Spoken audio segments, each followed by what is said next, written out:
വടശ്ശേരി ദാമോദര മേനോൻ സതീശൻ എന്ന ഞാൻ കേരളത്തിന്റെ 24ാമത് മുഖ്യമന്ത്രിയായി വി.ഡി. സതീശൻ ചുമതലയേറ്റു. അദ്ദേഹത്തെക്കുറിച്ചുള്ള കുറച്ച് കാര്യങ്ങൾ നമുക്കിന്ന് മനസ്സിലാക്കാം. ഇതുപോലുള്ള ഇൻഫർമേറ്റീവ് വീഡിയോസ് ലഭിക്കുന്നതിനായി നമ്മുടെ ചാനൽ സബ്സ്ക്രൈബ് ചെയ്യാൻ മറക്കരുത്. കേരളത്തിന്റെ 24ാമത് മുഖ്യമന്ത്രി മാത്രമല്ല, മുഖ്യമന്ത്രിയാകുന്ന 13ാമത്തെ വ്യക്തിയാണ് ശ്രീ വി.ഡി. സതീശൻ.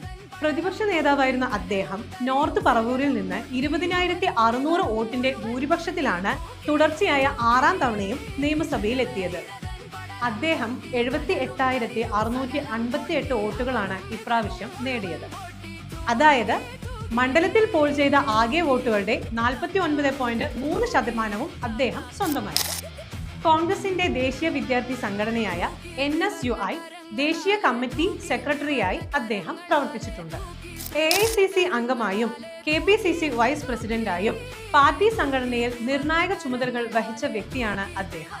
2006, 11, 16, 21, 26 വർഷങ്ങളിലും തുടർച്ചയായി പറവൂരിൽ നിന്ന് തന്നെ അദ്ദേഹം നിയമസഭയിലേക്ക് തിരഞ്ഞെടുക്കപ്പെട്ടു. അദ്ദേഹത്തിന്റെ പ്രധാനപ്പെട്ട രചനകൾ ആദം നീ എവിടെയാകുന്നു, നേരനുഭവങ്ങൾ, വി.ഡി. സതീശന്റെ ജീവിതവും രാഷ്ട്രീയവും. അപ്പോൾ നമ്മുടെ മുഖ്യമന്ത്രി വി.ഡി. സതീശന്റെ മുഴുവൻ പേരെന്താണ്? നിങ്ങൾ കമന്റ് ചെയ്യുമല്ലോ.